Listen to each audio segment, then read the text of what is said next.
Bonsoir les enfants, c'est papa. Alors Rigo, il y a eu des buts, non? Ah, il y a eu des buts, frère. Il y a eu des buts. Ça veut dire que non, on doit avoir la foi. On doit croire. On doit devenir des croyants. On est devenus des croyants, frérot. On a tellement cru qu'on est même parti parier. On n'a pas seulement cru à 2 balles Rigobert Songba. On est devenus tellement des croyants que le pari foot nous a pris les poches. Oui. Croyez en nous. On croit toujours en vous, les enfants. Mais les conséquences de ça, c'est quoi? Les conséquences de ça, c'est quoi? Il y aura des buts. J'étais entendu dans l'arrogance. Il y aura des buts. Ah oui, il y a eu des buts, frère. Il y a eu des buts. 3 buts pour le Sénégal et 1 but pour le Cameroun. Il y a eu des buts, man. Il y a eu des buts, ma gueule. Il y a eu des buts, cousin. Mais il y a eu 4 buts, frérot. Mais est-ce qu'on en a pris 3? Tu vois? Et on n'est pas content de ces buts-là. Il y a eu des buts, ma gueule. Oui, mais il y en a eu 4. On a eu la foi. On a prié. Il y en a qui ont même encore multiplié les prières. Mais ça n'a toujours pas marché, frérot. Parce que ce n'est pas de ça qu'il s'agit. Parce que ce n'est pas de ça qu'il s'agit. Le respect que vous avez pour le peuple camerounais est égal à 0. Souffrir pour le peuple camerounais, pour vous, n'a pas d'importance ni de valeur. Quand vous avez vu l'équipe du Sénégal en face, vous sentiez qu'il jouait pour le peuple sénégalais. Quand vous avez vu Sadio Mané jouer les enfants, vous sentiez que le peuple, quand vous jouez pour le peuple, ça se voit même dans votre match. Quand vous voyez les lions indomptables là, est-ce que vous avez l'impression à un moment donné que l'énergie du Cameroun, le besoin de victoire du Cameroun, ils incarnaient la moindre de ces choses? Non, ces joueurs n'incarnent pas le Cameroun. Il est important qu'à un moment ou un autre, à la fin de cette Coupe du Monde, que cette Coupe d'Afrique, que cette imposture s'arrête, les gars.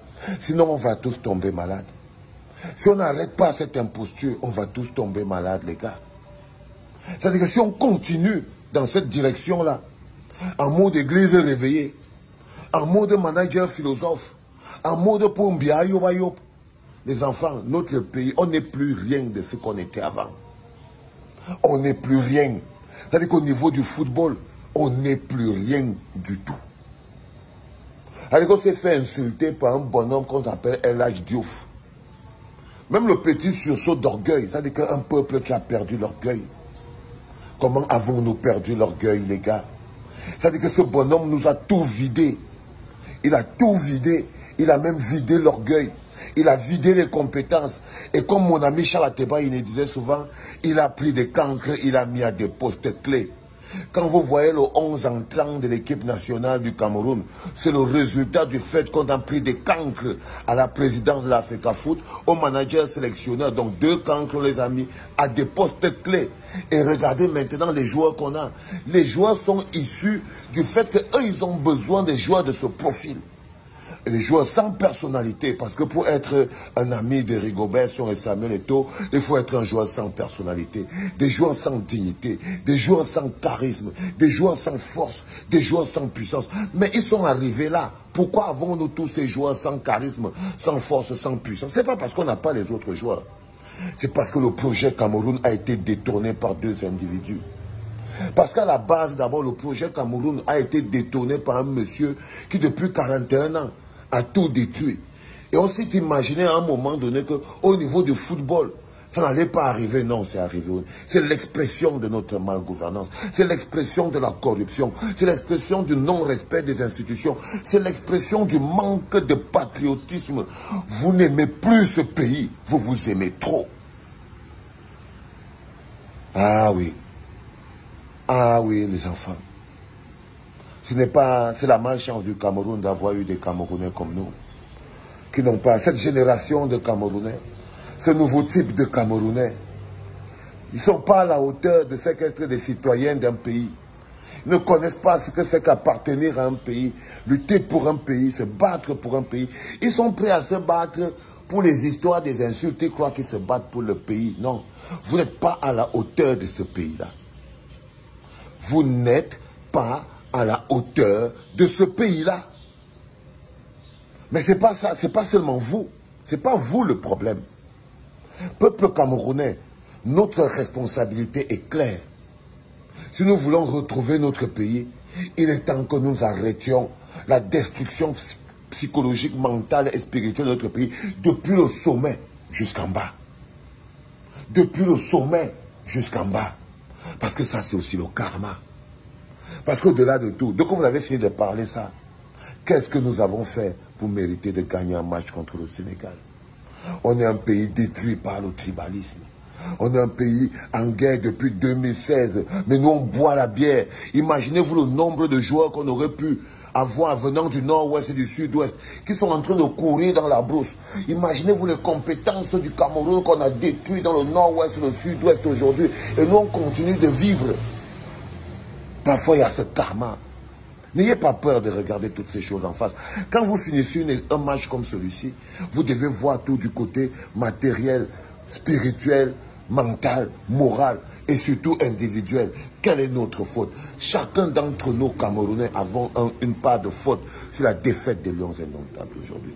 Chacun d'entre nous, parce que ce que vous avez là, c'est l'expression, c'est la conséquence de notre non-implication et qui a poussé les gens à faire ce qu'ils veulent.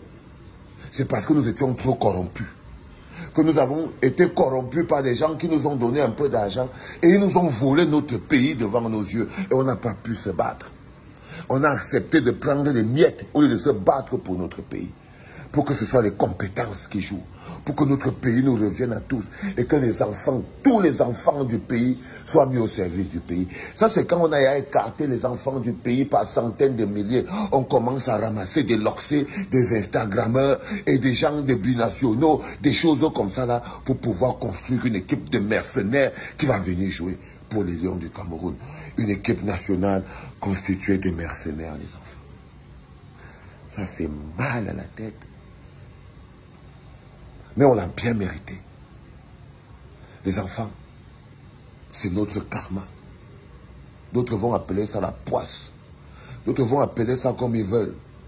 Mais on doit laver notre pays de 41 ans de destruction.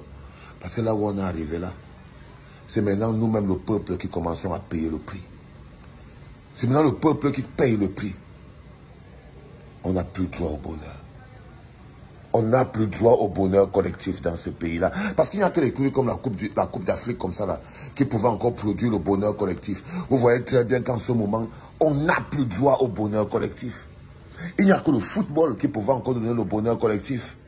Et là, le karma nous a enlevé même ce bonheur collectif pour dire on n'a pas droit au bonheur du début jusqu'à la fin, tant qu'on ne sait pas se laver de la souillure qui souille notre pays.